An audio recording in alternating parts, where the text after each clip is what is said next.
Faut-il être griot ou spécialiste du langage codifié avant d'apprécier les chansons africaines? Ou encore, faut-il être locuteur ou comprendre les anecdotes contenues dans ces chansons avant même de les apprécier?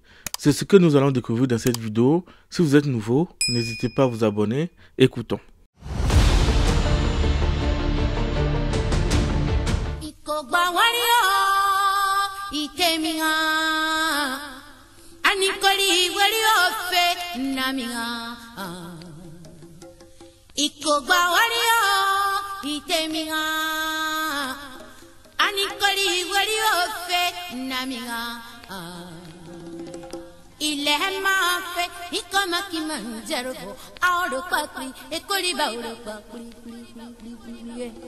Point n'est besoin de présenter l'artiste.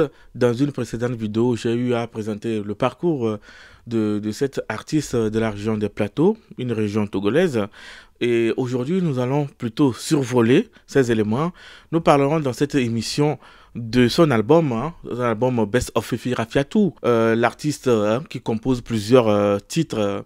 Dans sa discographie, nous découvrons Motus, qui est sorti en 1996. Nous avons Le Défi, nous avons Joffé en 2013, nous avons aussi La Solitude en 2022. Mais ce qui nous intéresse dans cette rubrique aujourd'hui, c'est d'analyser de façon sémantique et de façon pragmatique ce que raconte ce titre dont nous avons écouté l'extrait.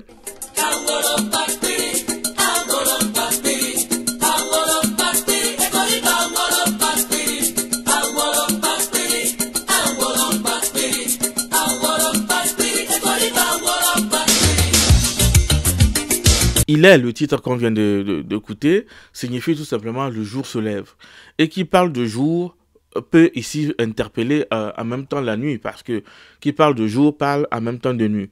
Et nous savons très bien, dans certaines sociétés, le jour symbolise par exemple la lumière, la joie, le plaisir, et la nuit, par exemple, tout ce qui est deuil, tout ce qui est malédiction, qui est noir, par exemple. Donc, nous allons baser cette analyse sur trois éléments principaux.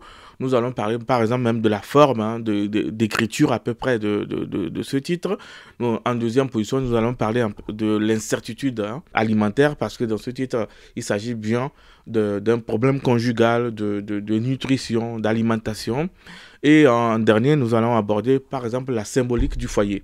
Sur le plan stylistique, ici, pour parler des différentes répétitions que nous constatons, même si vous n'êtes pas locuteur, vous l'avez remarqué qu'il y a une sorte de répétition de certaines phrases.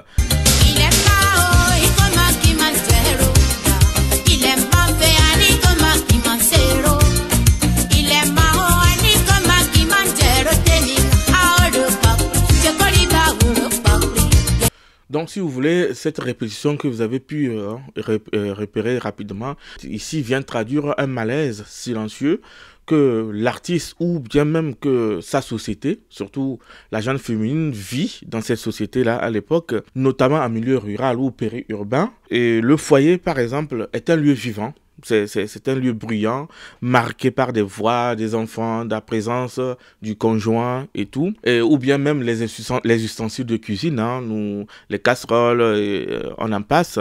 Ici, par exemple, la répétition du mot foyer, le foyer est calme et sonne presque comme une alarme en fait, comme une alarme silencieuse, un cri de détresse. Le calme n'est pas en fait synonyme de paix, mais plutôt un vide. Le calme ici marque un vide, quelque chose qui est dépourvu en fait de sens, par exemple. Il traduit ici par exemple l'absence de nourriture, par exemple, absence d'activité, peut-être même de chaleurs humaines, parce que ou même de conjoint. Ça peut aussi, l'absence d'un partenaire qu'on aime très bien peut traduire ici ce vide. Et vous l'aurez remarqué, l'artiste ne fait que répéter. Donc, dans cette deuxième partie, nous avons ce qu'on appelle l'insécurité alimentaire. L'insécurité alimentaire qui vient, je vous affiche de quelques vers. L'artiste nous dit ici, il fait jour, je ne sais quoi manger, je ne sais quoi cuisiner. Donc, c'est cette incertitude, en fait, qui est ici aussi marquée par l'absence, ce vide.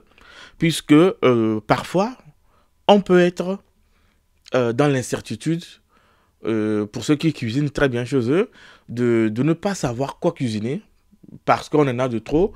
Et aussi, on peut être dans l'incertitude parce qu'on n'a rien du tout. On n'a pas le choix. On n'a rien du tout à cuisiner. Donc, c'est cette incertitude que l'artiste essaie de nous faire comprendre ici, hein. En fait, ici, ce n'est pas un problème lié au choix gastronomique, comme vous pouvez l'entendre, hein. Dans de nombreux foyers africains, notamment dans des contextes de précarité alimentaire, c'est plutôt l'inquiétude est portée sur le fait plutôt de qu'est-ce qu'il y a à manger. C'est un peu ça.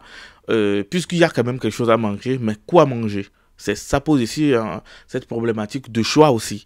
Donc, l'hésitation, la répétition relève ici, par exemple, de l'angoisse liée à la pauvreté surtout ou au manque de ressources.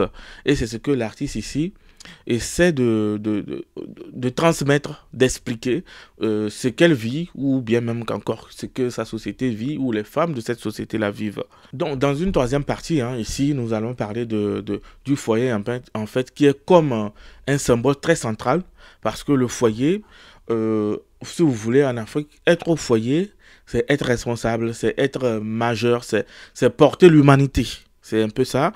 Et dans de nombreuses sociétés ou bien cultures africaines, le foyer n'est pas qu'un bâtiment. Ce n'est pas qu'un bâtiment. En fait, c'est un lieu du feu.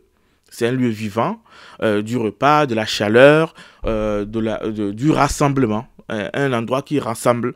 Donc, un foyer silencieux peut être aussi un symbole de souffrance. Donc, voire, disons, de dislocation familiale d'une famille où il y a des problématiques, de la jalousie, de la haine, et surtout dans des familles très polygames. Donc, l'artiste ici évoque ici une crise quotidienne où le rituel, par exemple, le fait de préparer, on nous invite en fait ici à prendre conscience de la famine, du manque de nourriture dont on peut faire face, hein. Vous savez, beaucoup de sociétés dans le monde entier ont pu faire face à ces problématiques, hein, de famine et aussi de changement climatique qui viennent bouleverser les cultures. Donc, la femme, dans ces sociétés-là, était celle, en vrai, qui tient le foyer. Et même aujourd'hui, on va le dire, hein, dans les contrées très reculées, c'est les femmes qui font le foyer. Parce que généralement, les hommes, qu'est-ce qu'ils font? Ils sont en aventure, ils ont des activités, ils sortent. Mais c'est la femme qui éduque les enfants, qui élève, comme on dit, les enfants, qui fait presque tout, qui cuisine, qui peut décider soit du menu, et j'en passe. Donc, c'est un peu ça que l'artiste essaie dans cette chanson, cette belle mélodie que nous avons écoutée. J'ai voulu faire une deuxième vidéo sur cet artiste parce que tout ce qu'elle dit, tout ce qu'elle conçoit, tout ce qu'elle fabrique, c'est très original à mes yeux. J'ai fait beaucoup de recherches, surtout dans la langue dans laquelle elle s'exprime. Je ne suis pas locuteur, mais bon, j'ai des informateurs. C'est juste dire que on n'a pas besoin forcément de comprendre. La souffrance, elle est universelle. Et que à l'époque, si l'artiste arrive à dénoncer cela, c'est qu'à un moment donné, elle a été témoin de quelque chose. Donc, nous ne venons pas ici remettre en question ou de juger cette dame, mais c'est dire que c'est une dame qui a vraiment marqué surtout l'enfance de beaucoup d'entre nous et nous lui tirons toujours chapeau. Elle a beaucoup de titres très intéressants, très connus, dont je n'aurai pas le temps d'en parler, mais vous me mettez en commentaire le titre de cette dame qui vous a le plus marqué et si vous voulez, j'en ferai une vidéo. Et je rappelle donc que pour ceux qui ne sont pas toujours abonnés, n'hésitez pas à le faire. Là, nous essayons de faire grandir la communauté. Et si nos contenus vous plaisent, n'hésitez pas à le dire. Merci à vous et à très bientôt.